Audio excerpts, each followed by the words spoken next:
You know that feeling when you're just drained and you can't figure out why? Or you get into an argument and it feels like there's something else going on, just under the surface. Well, today we're diving into exactly that. We're going to look at these unseen forces, these ideological traps that just suck away our personal power. And we're going to do it through the eyes of a young guy named Evan, whose whole world is about to get turned upside down. So this is our guy, Evan, and to put it mildly, his reality has just completely shattered. He's suddenly able to see something the source material calls spiritual currency. And no, we're not talking about money. This is the invisible energy. You know, your focus, your vitality, your personal willpower. It's something you can earn, something you can invest.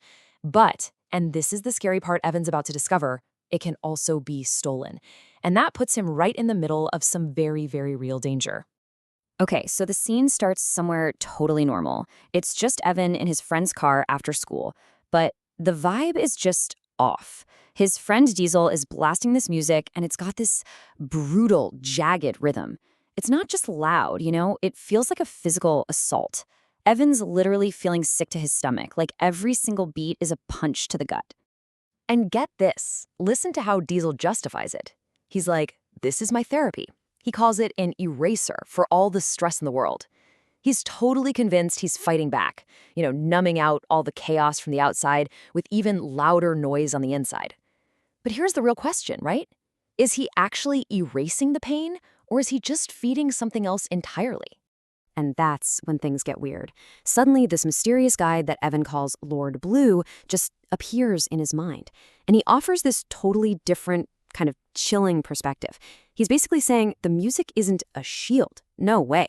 It's fuel. Fuel for something dark, something predatory that's literally feeding on all that noise. Lord Blue actually has a name for this. He calls it psychotronic warfare. He's like, look, this isn't art, this isn't rebellion. It is a weapon, and it's engineered with a purpose, to cut you off from your higher self, to drive your consciousness down, and to lock you into this vicious cycle of anger, despair, and feeling totally powerless. So, how does this attack actually work? Lord Blue breaks it down step by step. First, that weird stopped beat rhythm, it's designed to mimic a heart in distress, which immediately puts your body into a state of anxiety. Second, it directly attacks key energy centers, what you might know as chakras. Third, it actually forces these chakras to spin backward, completely messing up your natural energy flow. And then finally, when you're in that weakened state, your spiritual energy, that currency we talked about, just gets siphoned right out of you. And this is the really critical part. Look at how Diesel and his other friend, Abby, rationalize it all. They're justifying being powerless. Diesel's deep into fatalism, right? The world is trash, we're screwed, so why even bother? Meanwhile, Abby thinks her anger is some kind of rebellion, a political act. See? They're two different excuses, but they both end up in the exact same place, choosing to stay powerless. So, Evan gets it. He knows he can't win this argument with words. He can literally feel himself getting sucked down into their anger and their frustration. He can't change the music, so he has to do something else. He has to change his own energetic state. He needs to put up some kind of defense, and fast. And here's the million-dollar question, isn't it? How do you fight an invisible war? How do you defend yourself against an attack that nobody else can even see or acknowledge? Evan's completely on his own here, fighting a battle that his friends are, without even knowing it, helping the other side win. The solution Lord Blue gives him is this really powerful visualization exercise. It's called the Tube of Light. He tells Evan to picture a huge cylinder of blazing white light, about 9 feet wide, coming down from way up high, and just completely surrounding him. And then, he just has to silently call for that tube of light to seal him inside, to protect him in that white fire. And wow, the effect is immediate. It's powerful. Just a second ago, Evan felt like he was drowning in this oppressive, muddy, angry energy. But now, inside this tube of light, he's calm, he's centered. The music is still blasting, yeah, but it feels distant, like it's on the other side of a thick glass wall. It just can't touch him anymore. He realizes he's safe now, so he just gets out of the car and starts walking home. And that's when Lord Blue gives him this key piece of advice. The warrior must know when to withdraw to fight another day. It's a huge lesson, right? Winning isn't always about a head-on fight.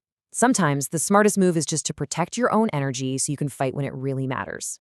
Okay, so the next threat Evan faces is way more subtle than some crazy aggressive music. This one isn't an attack from the outside, it's an internal one. It's this insidious way of thinking that he stumbles upon while he's helping his friend Abby with her college applications. It all starts with this. Abby starts complaining that the whole system is unfair, saying college should just be a free ride. And, of course, Diesel jumps in, telling her, just lie on the application, cheat the system. Do you see the foundation they're building on? It's all grievance, entitlement, and this belief that the only way to get ahead is to break the rules. And again, Lord Blue has a name for this mindset. He calls it the victim virus. He explains it's like an ideology that literally infects your thinking. It whispers in your ear that you're too weak, that you can't possibly succeed on your own, and its whole game is to get you to trade your own personal power, your sovereignty, for this empty promise of security. This really gets to the hidden contract at the heart of the victim virus. I mean, the promise sounds good, right? Security, entitlements, a free path. Who wouldn't want that? But the price is everything. You're trading away your sovereignty, your personal power, your freedom, your ability to actually create your own life. Lord Blue just lays it bare, stripping this whole ideology down to its terrifying core. When Abby demands that someone else fix her problems, she's not fighting the system, she's signing a contract of dependency. It's like she's literally saying, I can't take care of myself, so you have to own me. Chilling, right? And this is the moment it all just clicks for Evan. He takes this abstract spiritual lesson from Lord Blue and translates it into a simple, powerful truth. He suddenly sees it clearly. What Abby is calling free isn't free at all. It's a tether. It's a leash. It's a string of control that will always hold her back. So after watching his friends fall into these two traps, fatalism on one side, victimhood on the other, Evan realizes he's at a major crossroads. He can't just stand by anymore. He has to make a real choice, a fundamental choice about his own path forward. Lord Blue puts the choice to him, plain and simple. He says, she has chosen her benefactor. Abby's chosen an external system, hoping it'll save her. Now he says to Evan, you must choose yours. So what's it going to be? Is he going to put his trust in some outside force, or is he going to trust the power that's inside himself? And Evan's answer? It's simple, it's clear, it's decisive. He completely rejects that easy path of blame and dependency.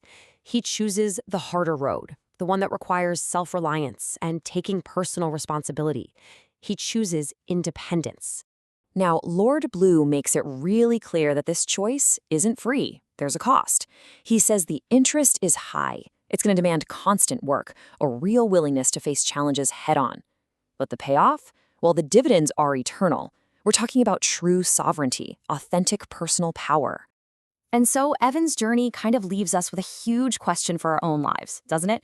If you look at your own thoughts, your habits, your beliefs, through this lens of spiritual currency, what do you see? Are you building assets, building up your personal power? Or are you slowly going into spiritual debt, trading away your real freedom for a fake sense of security? The choice, just like it was for Evan, is totally up to you.